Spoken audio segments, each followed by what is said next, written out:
ګرانو کتونکو سلامونه، علب خان شرپوی یم، کیمرامین را سره یاسر خان دی. موجود یم په شابړه کې. شابړه کې چې څنګه د خیالي په پول باندې را مخکې شي نو په مین روډ باندې دا مین لار ده.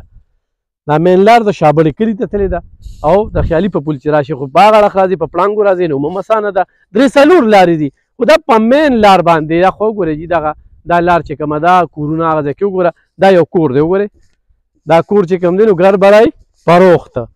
نو دا کور چې کوم دی زه تاسو ته دننه ښیم او د هغې نه پس درته بیه وایم چې یاره دا په څو کېږي. دا موږ لاړو دې کور ته دننه. دا وګورئ جي ډېر زبردست چې کوم دی نو دا یوه کمره دا ستاسو د وړاندې ده.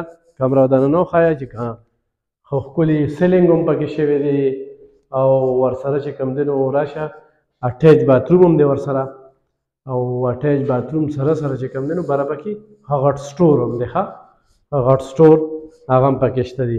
را به شو دویمې کمرې ته.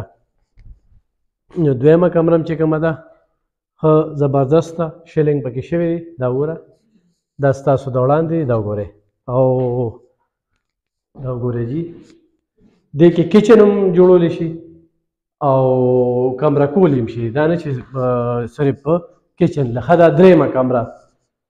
دا وګورئ جي باقاعده چې کوم دی نو سیلینګ او ورسره دا اټیچ باتروم. دا یو سړی ډېر په مین روډ باندې دا دی.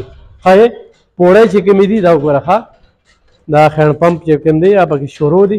دا د اوبو سیسټم او ښکلي بور پکې شوی دی او دې خوا ته راشي چې دا وګورئ جي ښه اوارې پوړی دي چې به دې ته جنګلې ولګې او بس بره روخېږي. نو بره چې کوم دی نو بره پې ښه زبردستې کمرې جوړېږي، زبردستې کمرې. دا وګوره دې خوا ته لږ وګوره دا کلی دی، دا ټول کلی دی. دا دې کلي کې چې کوم دی تاسو ته بنګلې ښکاري او دې خوا ته چې کوم دی نو عموم ښه دا بجلی لین چې کوم دی نو ګورئ بجلي ورته شته دی او دې کې فټنګ باقاعده هغه ښه مکمل دی. کور بلکې ځان دپاره استعمال شوي خو هم دی. موږ به د زاهد رور سره هم خبرې اترې کوو چې زاهد رور دا راته ووایي چې دا څو مرلې دی او هغه څو مرلې دی. زاهده دا څو مرلې کور دی؟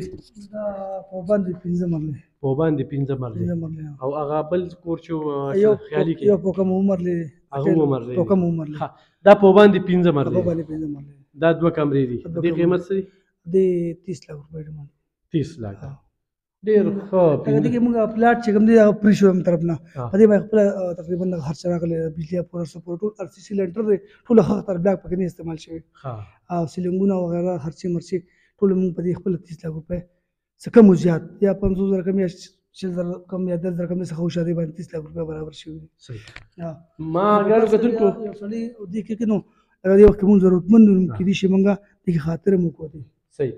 ګرانو کتونکو ما چې کوم دی د زاهد صاحب سره خبرې کولې نو هغه وایي چې ضرورت هم دی او ته راشه نو واقعي چې ډېر ښکلی کور 30 لک روپۍ پې هېڅ هم نه دي.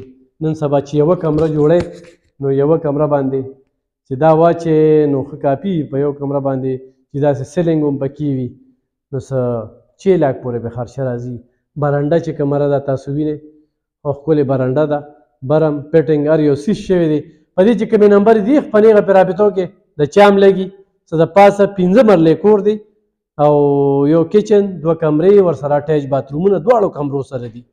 بار هم چې کوم دی نو دې ځای کې هم پکې سیسټم کیدی شي، کچن هم جوړېدی شي، دې ځای کې چې کوم دی نو پکې باتروم هم جوړېدی شي. دا کمرې هم استعمالولی شي. 3 کمرې پکې راځي او نور ښه ښکلې قلا او آر سی سی چې کومه ده ښکلې لنټرې شوي دي. بره پې خو چت جوړېږي او بره پې نور هم تلی شي. مننه.